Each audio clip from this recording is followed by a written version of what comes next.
देख पारू, तूने मेरे बारे में जो कुछ भी सुना है ना, सब सच है। और मैं तुझसे सच नहीं छुपाना चाहता, लेकिन मैं तेरे से वादा करता हूं, मैं तेरे लिए खुद को बदल लूंगा। और कसम से जब से मैं तुझसे पहली बार मिला हूं ना, मन में सिर्फ एक ही ख्याल आता है कि बस अब और नहीं, अब जिंदगी पहले जैसे नहीं रहेगी।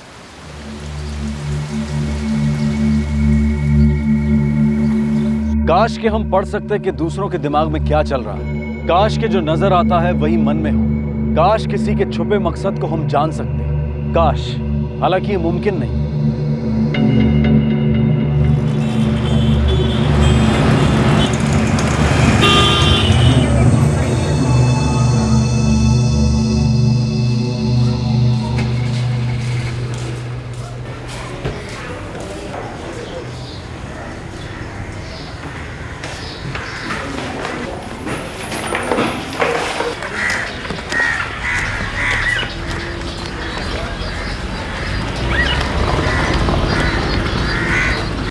પારુલબેન, એકદમ નવી ડિઝાઇન છે, તમારા ઉપર બહુ જ સારી લાગશે. दिखाइए. શું લાગે છે? हाँ सारी है, पर मुझे ना वो वाली दिखाई. આ પણ એકદમ લેટેસ્ટ છે. આ જો.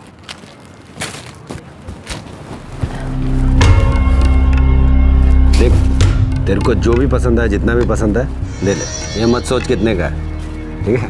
विनोद, अब आप आ गए हैं तो आप बताइए ना कौन सी साड़ी खरीदूं. पारुल, मेरे को क्या समझेगा ये सब साड़ी वाड़ी, ये सब तू ही देख ले. वैसे भी तू तो जो भी पहनती है तेरे पे अच्छा ही लगता है. मैं बाहर पान की दुकान पे खड़ा हूँ, तो ये सब देख. हाँ, दिखा देना.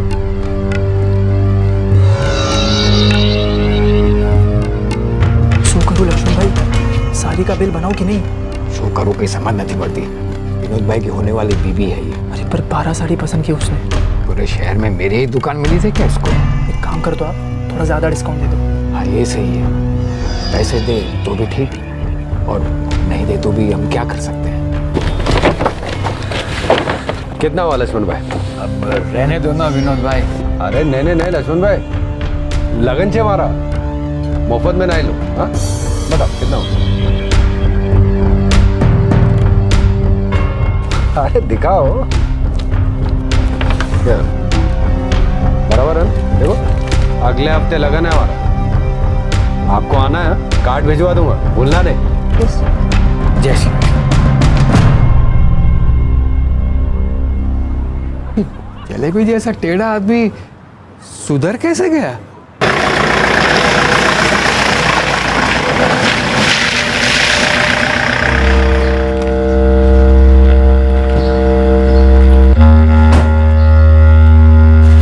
जय श्री कृष्ण बा.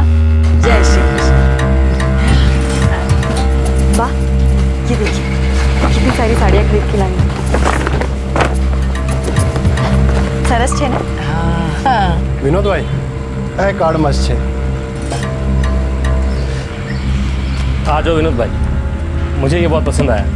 अरे यार, ये सब हमको क्या समझेगा, ये सब दुल्हन को दिखाओ, वही बताएगी. और इन सब कार्ड में से एक सबसे अच्छा वाला कार्ड चुनो.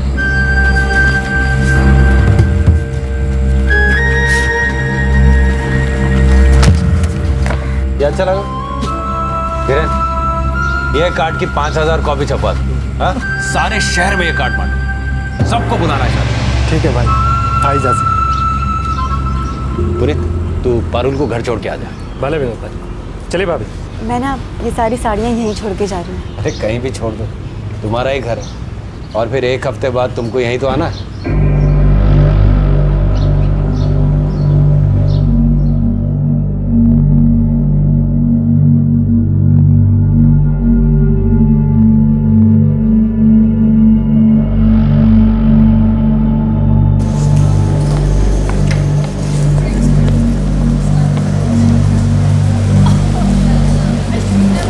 ચાલો છોકરાઓ, તમારી ભૂગોળની ચોપડીઓ ખોલો. આજે આપણે આપણા દેશની ભૂગોળનો અભ્યાસ કરવાના છે. ભારત એશિયા ખંડનું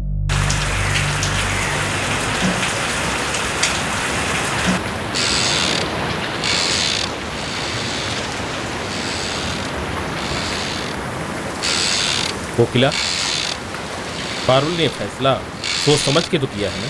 એને ખબર છે હું ક્યાં કરું.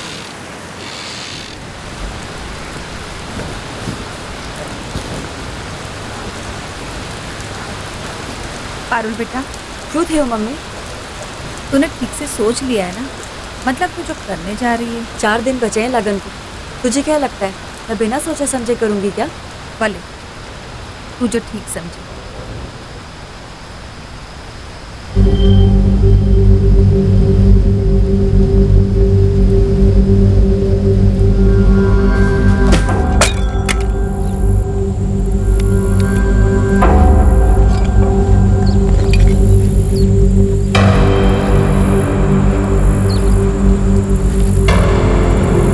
इससे हमला मैं करूंगा. तू ये ले विलास, माजी को तू पकड़ना और कंदर तू पारुल बहन को पकड़ना. ठीक है. गुरु जी, अरे खबर तो पक्की है ना? मतलब वो घर में अपनी माँ और पारुल के साथ अकेला मिलेगा ना? अरे खबर पक्की है. उनके आदमी मोरी कनल गांव गए हैं शादी के कार्ड बांटने. हम आज ही रात में उन सबको निपटा देते हैं. एक तरफ जोरों से शादी की तैयारी चल रही थी, दूसरी तरफ एक कत्ल की. हमलावरों के पास शादी वाले घर में हो रही हर घटना की सही जानकारी थी.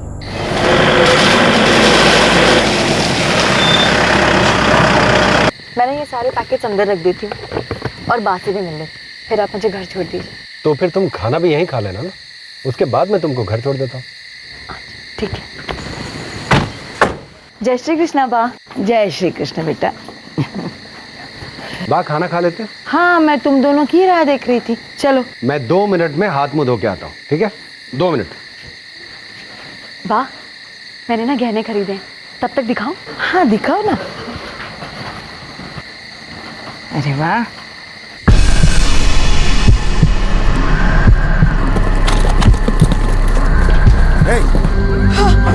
विनोद, विनोद, विनोद.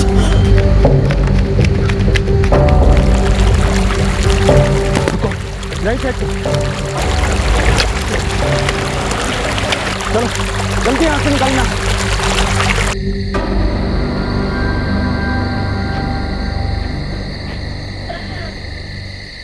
पारुल ने हमें ये सब होने के बाद फोन किया. हम लोग फौरन यहाँ चले आए. जब ये सब हुआ तब पारुल यहाँ विनोद और बा के साथ में थी. 3 लोग थे. उनमें से 2 ने मुझे और बा को पकड़ा. बोले अगर आवाज की तो जान से मार देंगे. तीसरा अंदर गया. कुछ देर बाद जब वो बाहर आया तो तीनों भाग गए.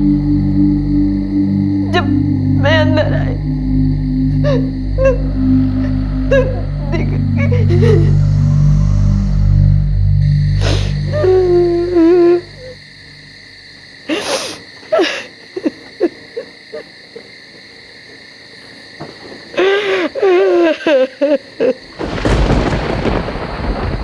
चार दिन के बाद आप दोनों की शादी होने वाली थी. जी हाँ, हम आज ही शादी के गहने लेकर आए. खाना खाने के बाद वो मुझे घर छोड़ने जाने वाले. आपने उन तीनों का चेहरा देखा? ये चेहरे ढके हुए.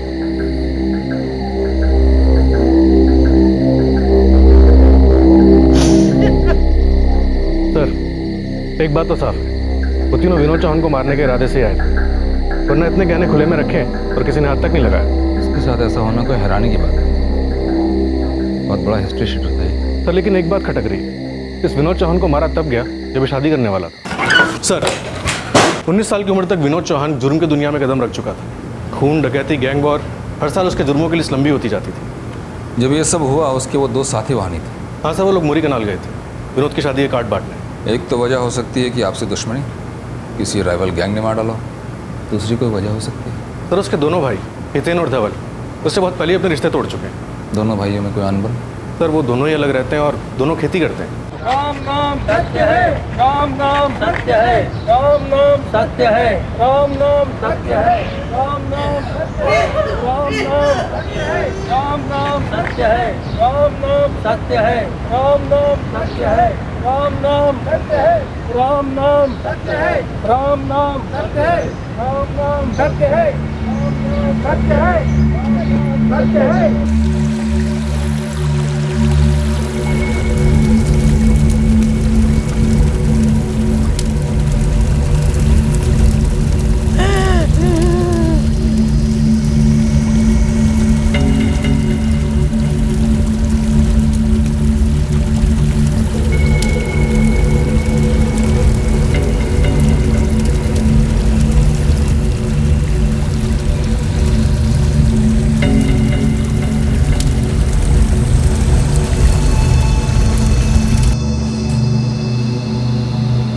विनोद अपने सारे गलत काम छोड़ चुके थे सर।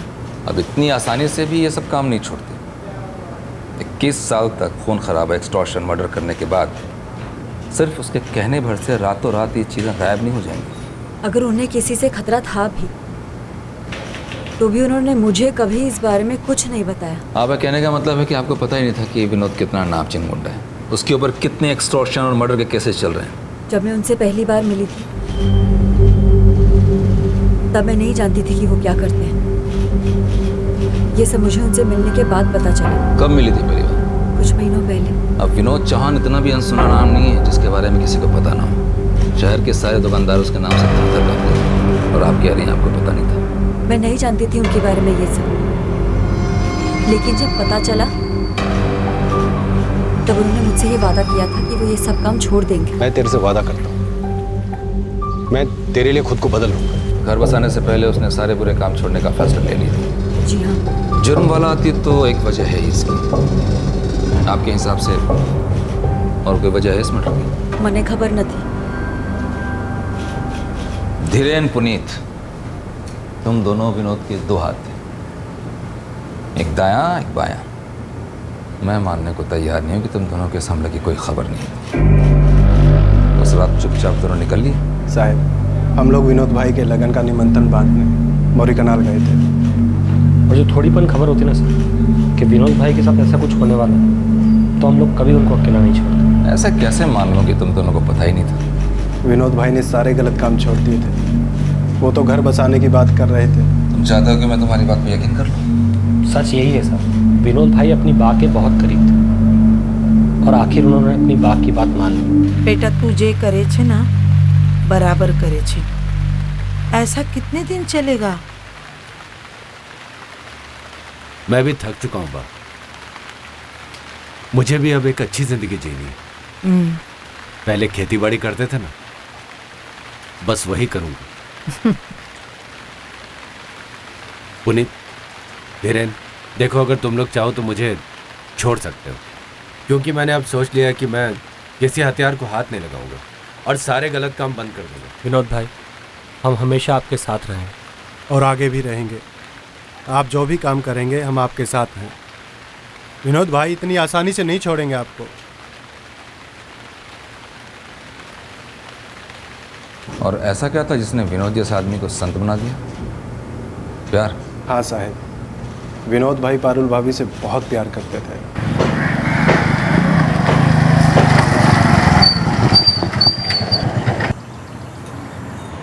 विनोद भाई, जिस औरत को आपने बाजार में देखा था उसका नाम पारुल सोलंकी। शादीशुदा है क्या? पति को छोड़ चुकी है। आनंद मिस्त्री नाम है उसका, किराने की दुकान है उसका। एक बेटा भी है आनंद से।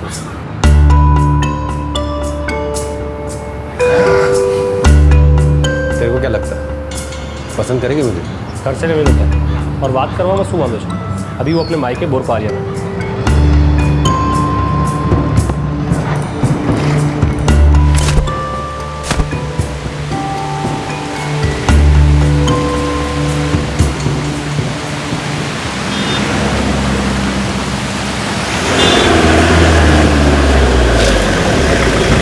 कहीं छोड़ दूं क्या तेरे को?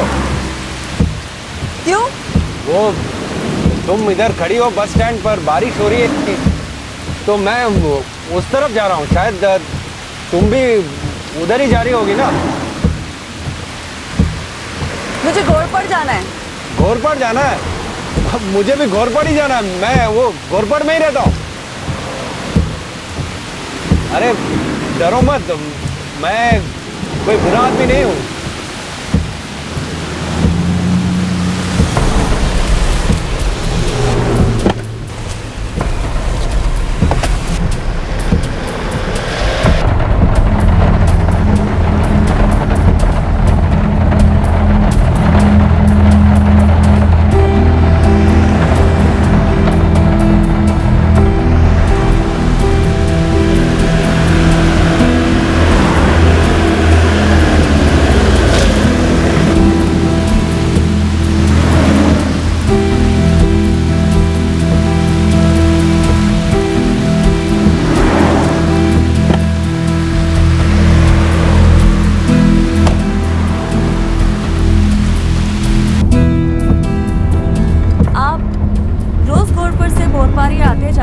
हाँ, वो मेरा काम वो साइड पड़ता है ना, तो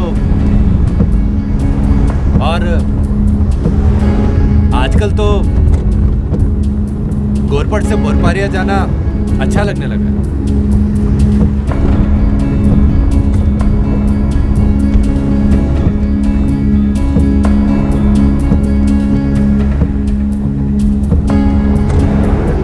मुझे ऐसा क्यों लगता है कि आपका बोरपारिया में कोई काम ही नहीं है? काम तो कुछ नहीं है। तो फिर आप रोज क्यों आते जाते हैं? ये सब क्या सिर्फ इसलिए कि मैं आपके साथ रोज सफर कर सकूं? यही वजह है ना?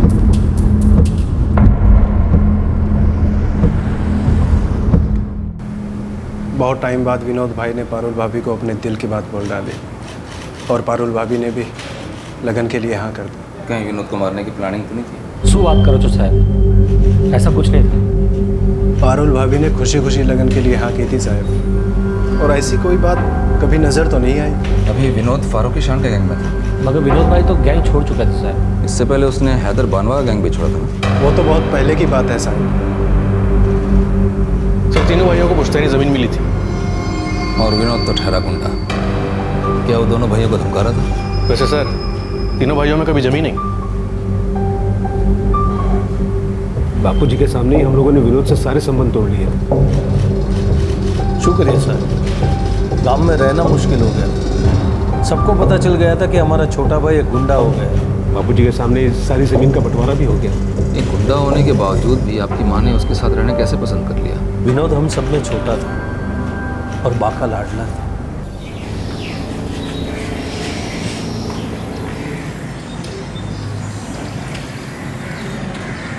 एक तरह से अच्छा ही हुआ कि लगन नहीं हुआ। पारुल का फैसला एकदम गलत ही था। उसकी जिंदगी का फैसला वो ले साहब, मुझे क्या, मुझे कोई फर्क नहीं पड़ता है।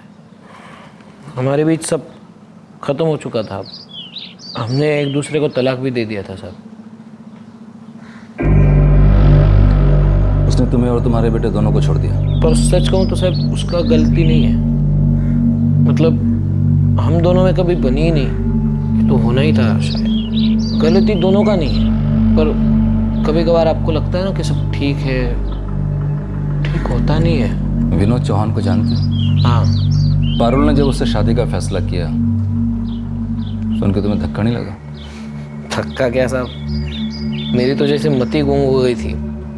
कुछ समझ में नहीं आ रहा था कैसे वो किसी गुंडे मवाली के साथ शादी कर सकती है। तो रोका क्यों नहीं उसे? समझाया उसे? नहीं, हमारे भी बातचीत बंद हो चुकी थी। मतलब हम छुट्टा छेड़ा के लिए अर्जी दिए थे 8 महीने पहले। 1 महीने पहले छुट्टा छेड़ा हो गया, तो उसके बाद शादी का कार्ड देखा मैंने, मुझे भी भेजा था। क्या करता, हंस के टाल दिया बस। तुम्हारा बेटा? नहीं, वो नहीं संभल पाया अभी तक। पारुल के जाने के बाद बस ऐसे गुमसुम सा रहता है।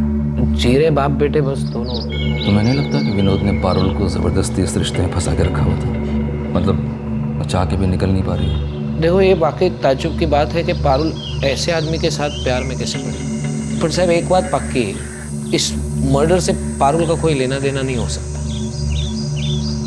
पारुल ऐसी नहीं है, ऐसा है। वो एक जाना माना मुजरिम था। पुलिस यकीन नहीं कर पा रही थी कि वो अचानक ऐसे जुर्म की दुनिया छोड़ सकता है। इस जुर्म के पीछे जाती दुश्मनी का भी कोई एंगल नजर नहीं आ रहा था। बचता था सिर्फ एक एंगल, जुर्म से जुड़ा उसका अतीत। यहाँ उसके कत्ल की कई वजहें हो सकती थी।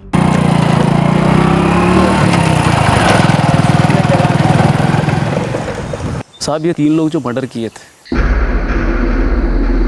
कुछ पता नहीं कौन थे, लेकिन एक बात तो पक्की है कि वो हैदर बानो या फारूकी शान की गैंग के नहीं थे। तो कोई जाती दुश्मनी हो सकती है क्या? नहीं साहब, ये किराए के खूनी लगते हैं। किसने दिया होगा नहीं कहा? साहब ये सब पता करने के लिए थोड़ा पीछे जाना पड़ा। 2 साल पहले हैदर बानवा की गैंग का सबसे खास आदमी था। तब इसने रौनक कपाड़िया नाम के एक ज्वेलर को दिन दहाड़े गोली मार दी।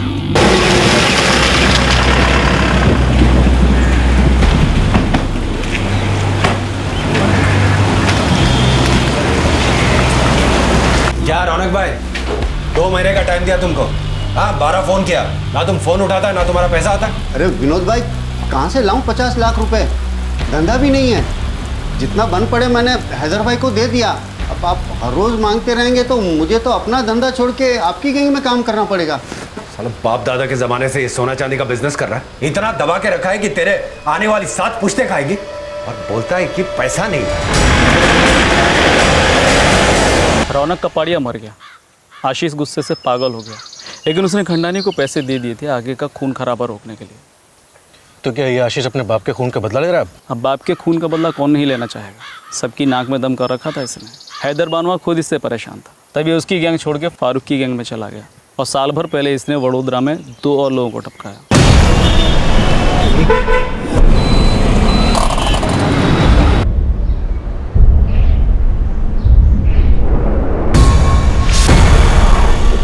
विनोद भाई, एक बार बात कर ले क्या? अरे कोई बात करने की जरूरत नहीं है। 10-10 फोन किए इनको कि पैसा भेजो पैसा भेजो, कान पर जू तक नहीं रेंगती इनके। बहुत होशियार बन रहे ना दोनों भाई।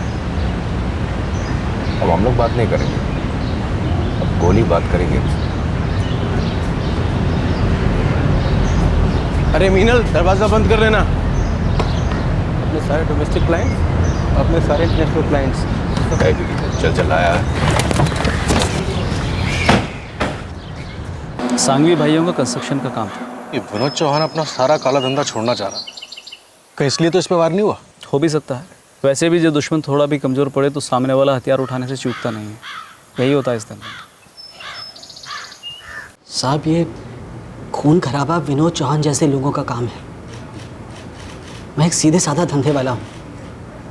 अपने बापू के खून के बाद उनका धंधा संभाला है, और मेरा सारा समय इसी में निकल जाता है। उसने जो तुम्हारे साथ किया उससे तुम्हें धक्का तो बहुत लगा होगा। साहब जिसके सामने उसके बापू का खून हो जाए उसे भूल तो नहीं पाएगा।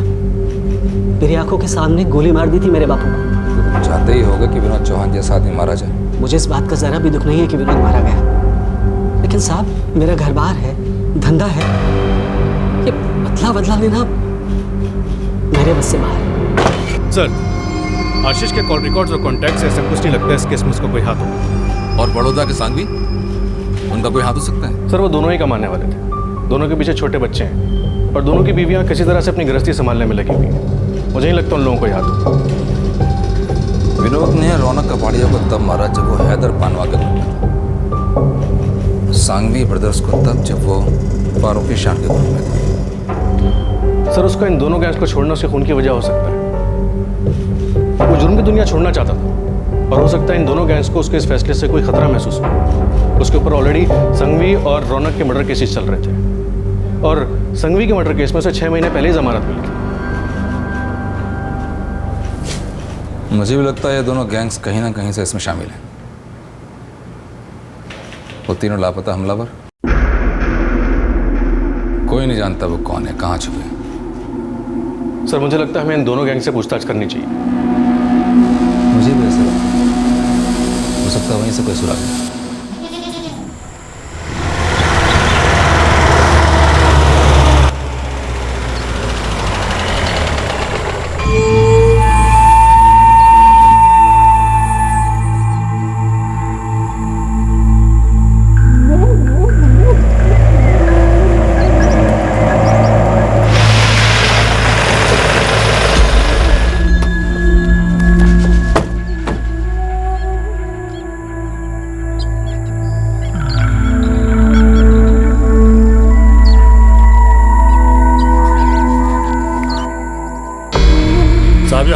का काम नहीं है साहब। तो किसका काम है?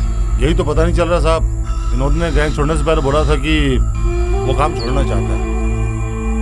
दुश्मनी की बात तो तब होती जब वो खुद का गैंग बनाने की बात करता। हो सकता है तुम्हें ऐसा लगा हो कि कहीं वो वापस हैदर बानवा के गैंग ज्वाइन ना कर ले। नहीं साहब, हैदर और मेरे भी समाधान हो चुका है साहब। हम लोगों ने अपना अपना इलाका बांट लिया है। अब वो अपने इलाके में काम करता है, हम लोग अपने इलाके में काम करते हैं। अब हमारे बीच में कोई भी लफड़ेबाजी, कोई खून खराबा नहीं होता है साहब। वो 3 हमलावर कौन थे? साहब हमने पूछताछ की थी, पर ये पेशेवर लोग नहीं लगते हैं साहब। तुम्हें कैसे मालूम? साहब अब हमारा भी खबरी नेटवर्क होता है, कहाँ क्या चल रहा है सब ध्यान रखना पड़ता है। काम में भले हाथ ना हो पर नजर तो रखनी पड़ती है ना साहब। अब अगर ये जाने माने लोग होते तो कब की जानकारी मिल जाती। ये सुपारी लेके टपकाने वाले लोग नहीं है साहब। सही कह रहा है फारूक, मांडवली हो गई है हमारे पास, एरिया बांट लिए हम। तो विनोद चौहान को किसने मारा? जिसको उसके मरने से फायदा था। किसे उसके मरने का फायदा? क्या मालूम, मेरी गैंग तो वो साल भर पहले ही छोड़ चुका है। गैंग छोड़ा, दुश्मनी तो हुई होगी। साहब सीधी बात है, देखिए वो फारूकी की गैंग में काम जरूर करता था, लेकिन मेरा एरिया छूता तक नहीं। कोई दुश्मनी किस बात? और वैसे भी वो धंधा छोड़ने वाला था, तो रही सही कहा सुनी भी खत्म हो।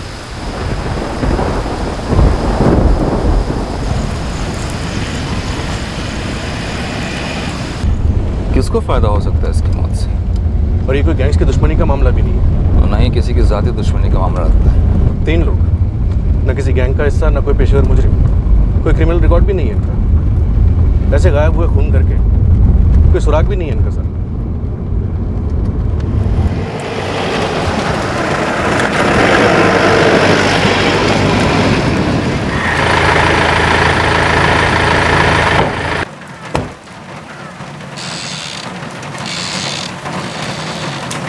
पारुल सोलंकी कर्माचे साहेब बहुत सदमे में बैठी। हमें उससे बात करनी है।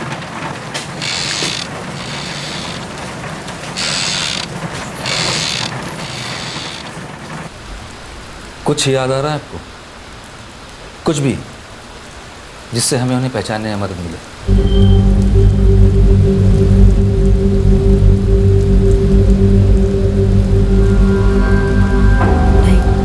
वो तीनों एकदम से अंदर आ गए और उनके चेहरे ढके हुए थे, इसलिए मैं ठीक से देख ही नहीं पाई उनको।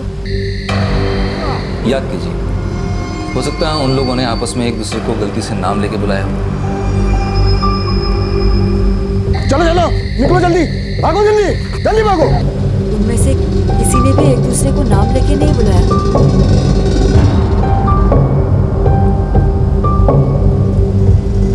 जो पारुल ने देखा मैंने भी वही सब देखा। विनोद ने जब जुर्म की दुनिया को छोड़ने का फैसला किया, उसने कुछ बताया आपको कि उसकी जान को खतरा हो सकता है? वो किसी से डरता नहीं था, उसे पता था उसकी जान खतरे में है। डर तो मुझे लगा रहता था साहिब कि वो जो काम करता है उसका नतीजा अच्छा नहीं हो सकता। आखिरकार वही हुआ। 10 बार बुला के आप अपने वही सवाल बार बार हमसे पूछेंगे, जिनका हमारे पास सिर्फ एक जवाब है, जो कि सच है।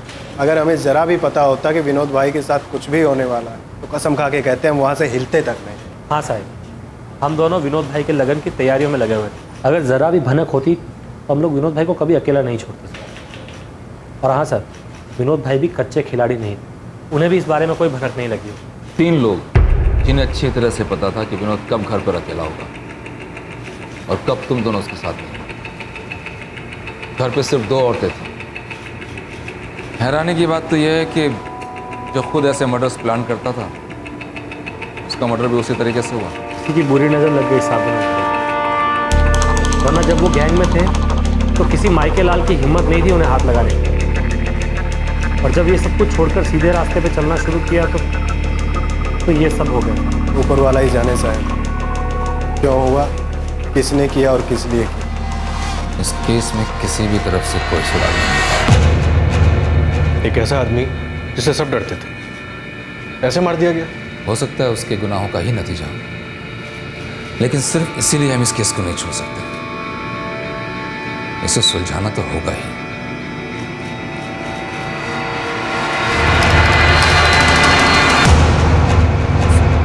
कोई सुराग अब तक, ना कोई पहचान कातिलों की और ना ही कत्ल का मकसद सामने आया था। केस बंद नहीं किया गया था लेकिन आगे भी नहीं बढ़ रहा था। कई महीने बीत गए और अब यह केस लोकल क्राइम ब्रांच के पास आया।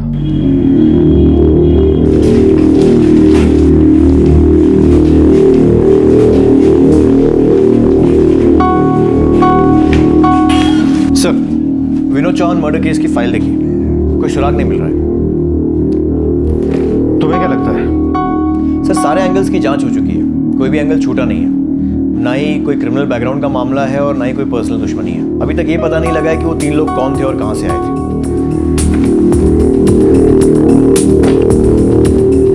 उन तीनों ने ना तो विनोद चौहान की मां पर कोई वार किया और ना ही उसकी मंगेतर पारुल। 2 लोगों ने उनको पकड़ा और तीसरा अंदर जाकर विनोद चौहान को मारा है, लेकिन उन दोनों को कुछ नहीं। हाँ सर, मकवाना तुम्हें अजीब नहीं लगता? उन तीनों के चेहरे ढके हुए थे, जैसे उन तीनों को मालूम हो कि कुछ गड़बड़ नहीं होगी, उन्हें कोई पहचान नहीं पाई। सर, आपका कहने का मतलब है कि जानबूझकर उनकी पहचान नहीं होने दी गई? हो सकता है।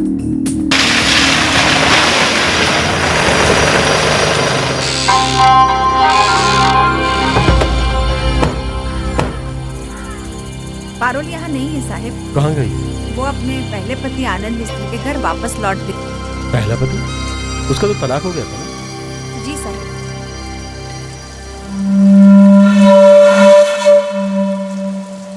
जी नहीं साहब, वो उसकी भूल थी। अपने पहले पति के घर वापस लौटना? जी नहीं साहब, विनोद चौहान से लगन तय करना। पारुल हमेशा से ही ऐसी गलतियां करती आई है। तो पारुल अपने पहले पति के घर है, हमें उससे वहीं मिलना है।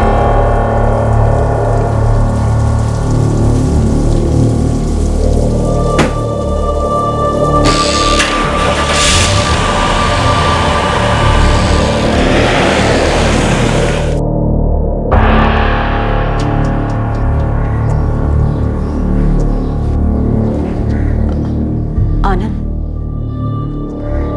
मुझे माफ कर दो। जो कुछ भी हुआ, जो तुमने सहा, जो हर्ष ने सहा, वो सब मेरी गलती थी। पारुल, जो भी कुछ हुआ उसे भूल जाओ, शायद वो होना जरूरी था। उससे तुम्हें पता तो चला कि तुमने क्या खोया है।